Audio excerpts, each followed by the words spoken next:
కానీ ఇక్కడ బీజేపీ అంటే నాకు ఈ కూటమి కంటిన్యూ అవుద్దని మీరు అనుకుంటున్నారా? ఎందుకంటే ఈ 6, 7 నెలల్లోనే ఇన్ని వ్యాఖ్యలు, ఇన్ని కామెంట్స్ ప్రభుత్వం మీద మూట కట్టుకుంటున్న నేపథ్యంలో ఈ కూటమి కంటిన్యూ అవుద్దన్న నమ్మకం ఉందా? లేదంటే వీళ్ళేమో మేము 10 ఏళ్ల పాటు, 15 ఏళ్ల పాటు కలిసే ఉంటామని చెప్తున్నారు. కానీ బయటకొచ్చి చూస్తేనేమో ఎవరికి వాళ్ళు కామెంట్స్ చేసుకోవడం, ఎవరి మీద ఒకళ్ళు మాట్లాడుకోవడం జరుగుతుంది. ఎలా అనిపిస్తది ఇది?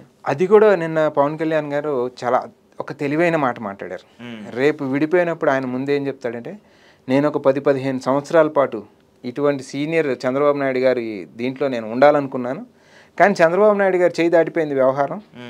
చంద్రబాబు నాయుడు గారి చేతుల్లో ఏమీ లేదు. ఆయన మంచోడే. విడిపోతూ కూడా చంద్రబాబు నాయుడిని బ్లేమ్ చేయకుండా ఆ పార్టీని, ఆ పార్టీలో ఉన్న మిగతా వాళ్ళందరినీ బ్లేమ్ చేసి తెలుగుదేశం భ్రష్టు పట్టిపోయింది. సో తెలుగుదేశంతో నేను 15 ఏళ్ళు కాపురం చేద్దాం అనుకున్నా కూడా చేయనివ్వలేదు. నా తప్పు లేదు. డే 1 నుంచి నేను తప్పులు ఎత్తి చూపిస్తా ఉన్నాను. ఈవెన్ తన మంత్రికి సంబంధించిన ఏది ఫుడ్ అండ్ సివిల్ సప్లైస్ మంత్రికి సంబంధించిన వ్యవహారం కూడా తెలుగుదేశం మంత్రి ఈవెన్ అంటే ఇప్పుడు ఎండ్ ఆఫ్ ది డే ఆంధ్రప్రదేశ్లో మనం ఏం చూస్తాము, కూటమి ప్రభుత్వం కన్నా కూడా చంద్రబాబు నాయుడు ఎప్పుడైతే ముఖ్యమంత్రిగా ఉన్నాడో అది తెలుగుదేశం గవర్నమెంట్లా కనపడుతుంది మనకి. ఇప్పుడు కేంద్రంలో కూడా కూటమి ప్రభుత్వం నడుస్తూ ఉంది. ఏ కూటమి సభ్యుడినన్నా వెళ్ళి ఈ రకంగా ప్రవర్తించమని చెప్పండి. చంద్రబాబు నాయుడు గారు 20 ఎంపీలు సపోర్ట్ చేస్తున్నారు కదా మోడీ గారికి. ఇన్ఫ్యాక్ట్ అది ఏది పూర్తి మద్దతు లేని ప్రభుత్వం కదా. ఇక్కడన్నా టీడీపీకి 135 సొంతంగా వాళ్ళంతటా వాళ్ళు వీళ్ళ మద్దతు లేకపోయినా నిలబడగలిగిన పరిస్థితి తెలుగుదేశం పార్టీకి ఉంది. తెలుగుదేశం పార్టీ మద్దతు లేకుండా కేంద్రంలో ప్రభుత్వం నడవదు.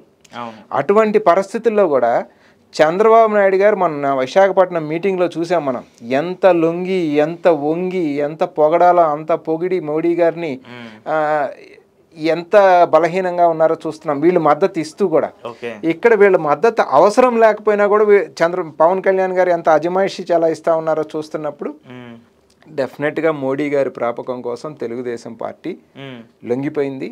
ఆ లొంగిపోయిన దాన్ని పవన్ కళ్యాణ్ రూపంలో భారతీయ జనతా పార్టీ అడ్వాంటేజ్ తీసుకుంటా ఉంది. No doubt about it. Okay, మొన్న వచ్చారు మోదీ గారు, విశాఖకు వచ్చారు. ఆయన ఏదో చాలా 2,20,000 కోట్ల రూపాయల సంబంధించిన అభివృద్ధి పనులు పాటించామని చెప్తున్నారు. విశాఖ స్టీల్ ప్లాంట్ గురించి మాత్రం అసలు నోరేత్తలేదు. అసలు అది ఉంటుందా, పోతుందా, ఏంటి అనేది క్లారిటీ. వీళ్ళేమో ఎక్కడికి పోదు, విశాఖ స్టీల్ ప్లాంట్ ప్రైవేటైజేషన్ కాదంటారు. మళ్ళీ ఒకవైపు ఏమో మెట్టలు వచ్చేసి దానికి సంబంధించిన వ్యవహారాలందరినీ చూస్తారు. అది ఉంచుతారా లేదా, లేదంటే బీజేపీ ఏదైతే మీరు విభజన హామీలకు సంబంధించి విశాఖ స్టీల్ ప్లాంట్ ప్రైవేటీకరణ కాదని చెప్పేసి మీరు చెప్పారు. మీరు ఒకటి చెప్పారు, ఆ విభజన హామీలు ఇంతవరకు అమలు కాలేదు. అమలు కాకపోగా ఉన్నదాన్ని కూడా తీసుకెళ్ళిపోయే ప్రయత్నాలు జరుగుతున్నాయి. నేను ఇందాక అదే అండి, ఈ బీజేపీ రూపంలో కనుక డైరెక్ట్ ఫేస్ కనుక బీజేపీ అయితే కొట్లాడేదానికి ఆపోజిట్ ఫేస్ కాంగ్రెస్ పార్టీ ఆ రోజు వార్ పర్ఫెక్ట్గా ఉంటుందని ఎందుకన్నానంటే, మొత్తం రాష్ట్రాన్ని ముంచుతూ ఉన్నారు. మీరు ఇప్పుడు కోట్ చేసిన విభజన హామీలు కావచ్చు, హామీలకు సంబంధించి ఏమీ నెరవేరే పరిస్థితుల్లో లేదు. నోరెత్తి అడిగే పరిస్థితుల్లో ముఖ్యమంత్రి చంద్రబాబు నాయుడు గారు లేరు. అదేవిధంగా పక్కనే ఉన్న స్టీల్ ప్లాంటు, ఎస్టాబ్లిష్ అయిన స్టీల్ ప్లాంటు ఇవాళ 2 లక్షల కోట్ల రూపాయలు పెట్టుబడులు వీళ్ళు తెస్తామంటా ఉన్నారు. కానీ ఉన్న స్టీల్ ప్లాంట్ విలువ అంతకు మించి కదా, ఆ భూములు కానీ అవన్నీ విలువ కడితే అంతకు మించి విలువ కలిగిన స్టీల్ ప్లాంట్ని దాన్ని కాపాడుకోకుండా ఇంకేదో ఒక ప్రైవేట్ కంపెనీ స్టీల్ ప్లాంట్కి నేను తీసుకొచ్చాను, దాన్ని వాళ్ళ గురించి నేను చర్చలు జరిపాను, ప్రత్యేక పైప్ లైన్ వాళ్ళ గురించి వేస్తామని మాట్లాడుతూ ఉంటే ఉన్న స్టీల్ మోడీ గారి యొక్క ఆలోచన మొత్తం దేశంలో ఏది కూడా పబ్లిక్ రంగ సంస్థ ఇంకా ఉంచదలుచుకోలేదు.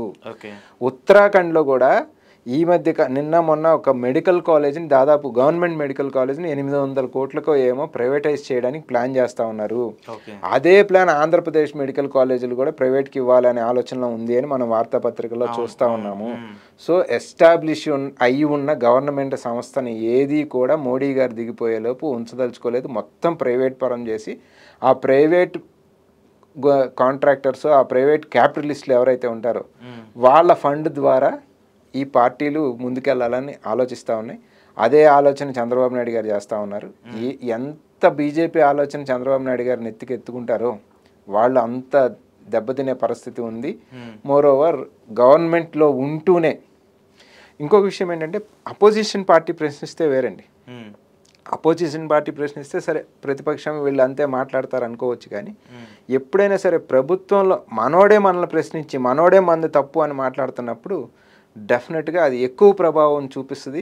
మీతో ఉన్న పవన్ కళ్యాణే మీ కంట్లో వేలు పెట్టి కంట్లో నలిసి పడిందంటే జాగ్రత్త నిదానంగా తీస్తాం, అట్లాంటిది వేలు పెట్టి కెలుకుతున్నాడు ఆయన. ఓకే. సో చిన్న నలుసుంటే ఇబ్బందా, వేలు పెట్టి కెలికితే ఇబ్బందా కంట్లో అనేది టీడీపీ అర్థం చేసుకోవాలి. ఓకే. ఈ ఢిల్లీకి సంబంధించి కూడా ఎన్నికలు జరగడానికి షెడ్యూల్ రిలీజ్ చేసింది. ఈవీఎంల మీద మీరేమో పోరాటం చేస్తున్నారు. ఈవీఎంలు ఎలాంటి అవకతవకలు లేవు, అవి చాలా ప్రెజెంట్గా ఉన్నాయి, దాని మీద ఎవరు ఆలోపన చేయాల్సిన అవసరం లేదని చెప్పేసి ఏమో ఎలక్షన్ కమిషన్ చెప్తుంది. ఏంటి ఈ ఎన్నికలు సాఫీగా జరుగుతాయని మీరు బిలీవ్ చేస్తున్నారు? ఇంకొకటి, జమిలీ ఎన్నికలకు సంబంధించిన అంశం పదే పదే మళ్ళీ తీసుకొస్తూ ఉన్నారు. ఈ మన ఎలక్షన్ కమిషన్కి సంబంధించిన మన సమావేశంలో కూడా దాని గురించి మేము చర్చిస్తున్నామని చెప్పేసి సెంట్రల్ ఎలక్షన్ కమిషన్ ఆఫీసర్ చెప్పారు. ఏం చెప్తారు ఈ రెండింటికి సంబంధించి? ఈవీఎంలకి సంబంధించి election commission as a political party వాళ్ళు ఒక పొలిటికల్ పార్టీగా మాట్లాడాల్సినట్టుగా మాట్లాడుతున్నారు తప్ప, నిజంగా దాంట్లో తప్పు జరగట్లేదు అనుకున్నప్పుడు, తప్పు జరిగే ఆస్కారమే లేదు అనుకున్నప్పుడు దాన్ని డెమాన్స్ట్రేట్ చేసి చూపించాలి.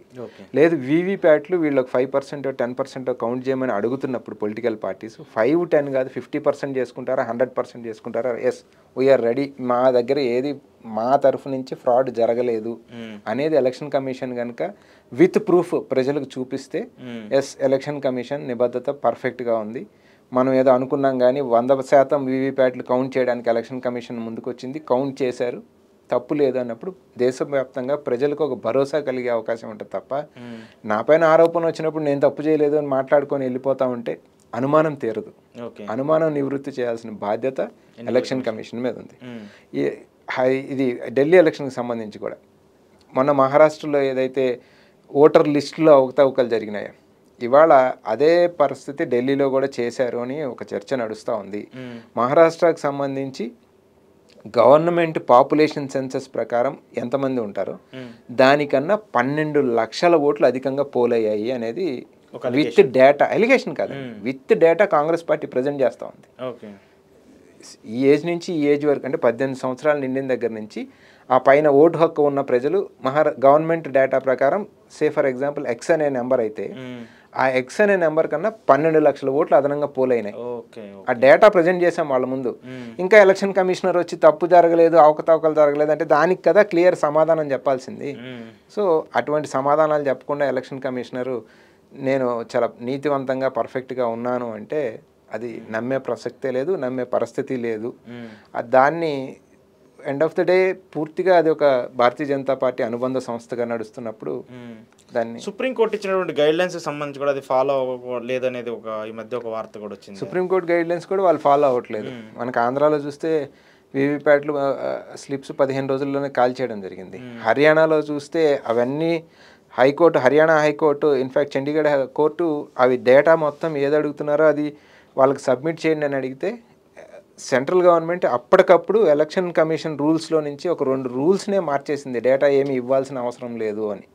సో అప్పటి వరకు ఈ రోజు వరకు ఉన్న రూల్ అండి, మీరు అడిగిన డేటా ఇవ్వాలి.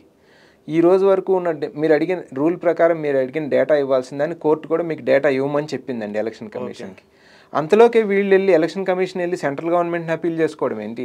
సెంట్రల్ గవర్నమెంట్ అప్పటికి ఎలక్షన్ కమిషన్ రూల్స్లో అమెండ్ చేసేసి 2 రూల్స్ ఏమి ఇవ్వాల్సిన అవసరం, కొత్త రూల్స్ తీసుకురావడం ఏంటి? అది కదా election commission of India answer చేయాల్సింది. సో అక్కడ మీరు తప్పులు చేసి రూల్స్ మార్చేసుకొని మేమేమి తప్పులు చేయలేదంటే తెలియని వాళ్ళు ఎవరన్నా నమ్ముతారు, లేదు భారతీయ జనతా పార్టీ అభిమానులు దాన్ని వెనకేసుకు రావచ్చు, కానీ డెఫినెట్గా ఫ్రాడ్ అయితే జరుగుతాం.